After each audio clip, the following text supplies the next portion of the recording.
श्रीमद् भगवद गीता का चौथा अध्याय ज्ञान कर्म संन्यास योग। यह अध्याय ज्ञान कर्म और त्याग का समन्वय है। श्री कृष्ण बताते हैं कि उन्होंने यह ज्ञान आदि काल में सूर्य को दिया था। यहाँ कर्मों को ज्ञान द्वारा कैसे शुद्ध किया जा सकता है यह समझाया गया है। ज्ञान यज्ञ को सर्वोत्तम यज्ञ बताया गया है। पहला श्लोक। श्री भगवान बोले, मैंने इस अविनाशी यज्ञ को सूर्य से कहा था। सूर्य ने अपने पुत्र वैवस्वत मनु से कहा और मनु ने अपने पुत्र राजा इक्ष्वाकु से कहा। दूसरा श्लोक। हे परंतप अर्जुन, इस प्रकार परंपरा से प्राप्त इस योग को राज ऋषियों ने जाना, किंतु उसके बाद यह योग बहुत काल से इस पृथ्वी लोक में लुप्त प्राय हो गया। तीसरा श्लोक। तू मेरा भक्त और प्रिय सखा है, इसलिए यह पुरातन योग आज मैं तुझको कहता हूं, क्योंकि यह बड़ा ही उत्तम रहस्य है, अर्थात गुप्त रखने योग्य विषय है। चौथा श्लोक। अर्जुन बोले, आपका जन्म तो अर्वाचीन अभी हाल का है और सूर्य का जन्म बहुत पुराना है, अर्थात कल्प के आदि में हो चुका था। तो मैं इस बात को कैसे समझूं कि आप ही ने कल्प के आदि में सूर्य से यह योग कहा था। पांचवा श्लोक। श्री भगवान बोले, हे परंतप अर्जुन, मेरे और तेरे बहुत से जन्म हो चुके हैं, उन सबको तू नहीं जानता, किंतु मैं जानता हूं। छठा श्लोक। मैं अजन्मा और अविनाशी स्वरूप होते हुए भी तथा समस्त प्राणियों का ईश्वर होते हुए भी अपनी प्रकृति को अधीन करके अपनी योग माया से प्रकट होता हूं। सातवां श्लोक। हे भारत, जब जब धर्म की हानि और अधर्म की वृद्धि होती है, तब तब ही मैं अपने स्वरूप को रचता हूं, अर्थात साकार रूप से लोगों के सम्मुख प्रकट होता हूं।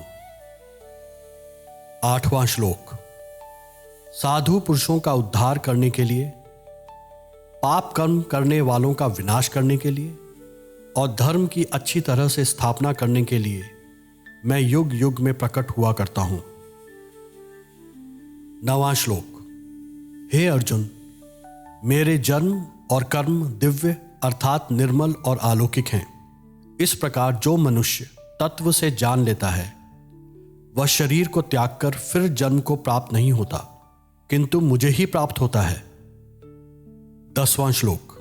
पहले भी जिनके राग भय और क्रोध सर्वदा नष्ट हो गए थे और जो मुझ में अनन्य प्रेम पूर्वक स्थित रहते थे, ऐसे मेरे आश्रित रहने वाले बहुत से भक्त उपयुक्त ज्ञान रूप तप से पवित्र होकर मेरे स्वरूप को प्राप्त हो चुके हैं। 11वां श्लोक। हे अर्जुन, जो भक्त मुझे जिस प्रकार भजते हैं, मैं भी उनको उसी प्रकार भजता हूं, क्योंकि सभी मनुष्य सब प्रकार से मेरे ही मार्ग का अनुसरण करते हैं। 12वां श्लोक। इस मनुष्य लोक में कर्मों के फल को चाहने वाले लोग देवताओं का पूजन करते हैं, क्योंकि उनको कर्मों से उत्पन्न होने वाली सिद्धि शीघ्र मिल जाती है। 13वां श्लोक।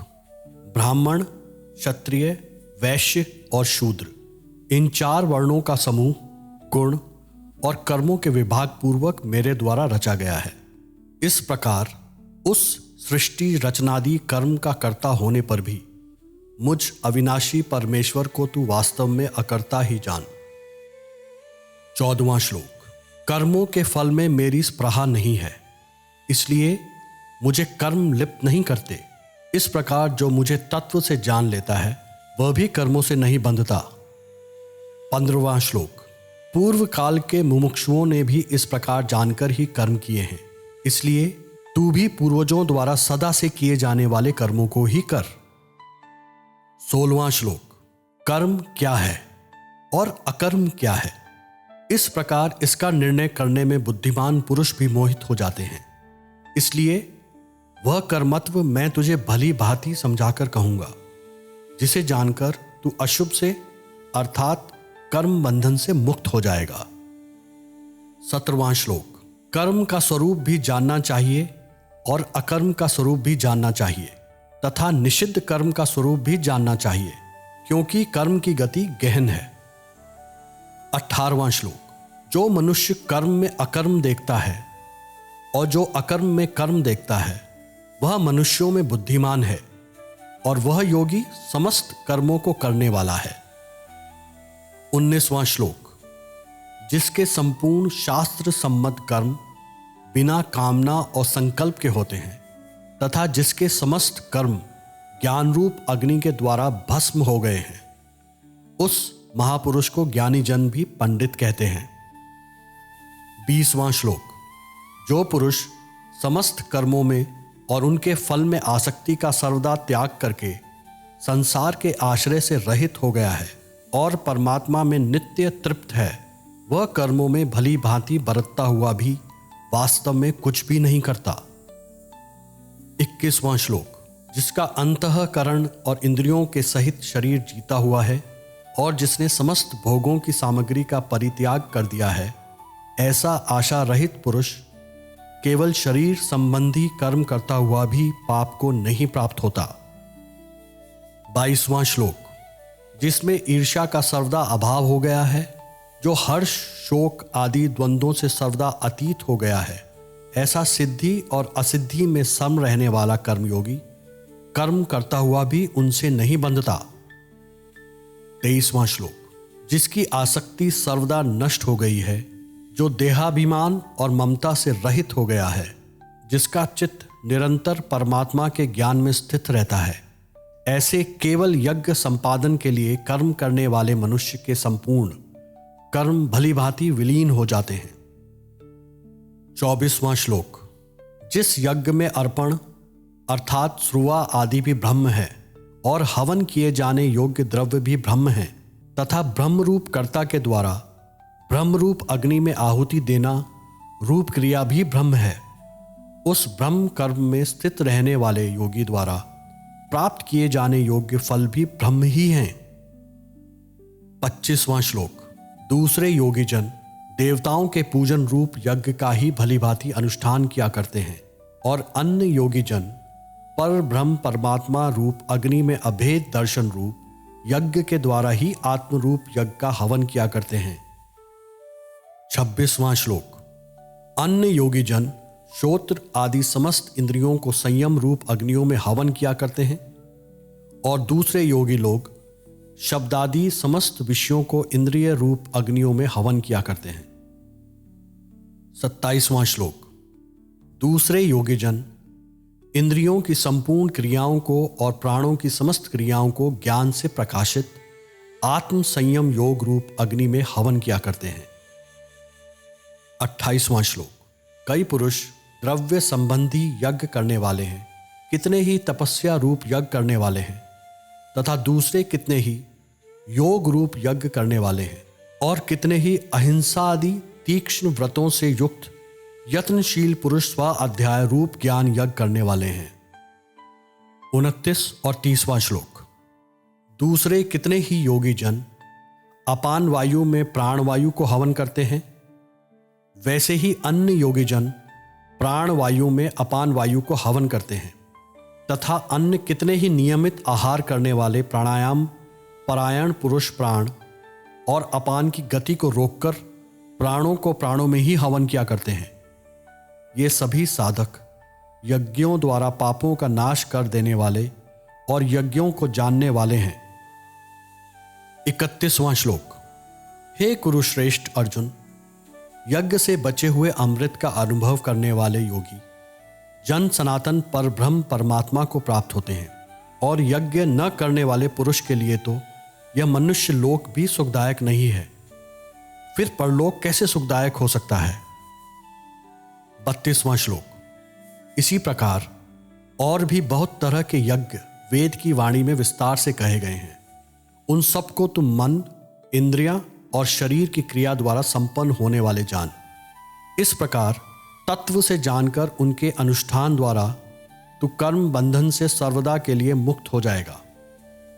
33वां श्लोक। हे परंतप अर्जुन, द्रव्यमय यज्ञ की अपेक्षा ज्ञान यज्ञ अत्यंत श्रेष्ठ है तथा यावन मात्र संपूर्ण कर्म ज्ञान में समाप्त हो जाते हैं। 34वां श्लोक। उस ज्ञान को तू तत्वदर्शी ज्ञानियों के पास जाकर समझ। उनको भली भांति दंडवत प्रणाम करने से, उनकी सेवा करने से और कपट छोड़कर सरलता पूर्वक प्रश्न करने से वे परमात्म तत्व को भली भांति जानने वाले ज्ञानी महात्मा तुझे उस तत्व ज्ञान का उपदेश देंगे। 35वां श्लोक। जिसको जानकर फिर तू इस प्रकार मोह को नहीं प्राप्त होगा, तथा हे अर्जुन, जिस ज्ञान के द्वारा तू संपूर्ण भूतों को निशेष भाव से पहले अपने में और बाद में मुझ सच्चिदानंद परमात्मा में देखेगा। 36वां श्लोक। यदि तू अन्य सब पापियों से भी अधिक पाप करने वाला है, तो भी तू ज्ञान रूप नौका द्वारा निसंदेह संपूर्ण पाप समुद्र से भली भांति तर जाएगा। 37वां श्लोक। क्योंकि हे अर्जुन, जैसे प्रज्वलित अग्नि ईंधनों को भस्मय कर देता है, वैसे ही ज्ञान रूप अग्नि संपूर्ण कर्मों को भस्मय कर देता है। 38वां श्लोक। इस संसार में ज्ञान के समान पवित्र करने वाला निसंदेह कुछ भी नहीं है। उस ज्ञान को कितने ही काल से कर्मयोग के द्वारा शुद्धांतःकरण हुआ मनुष्य अपने आप ही आत्मा में पा लेता है। 39वां श्लोक।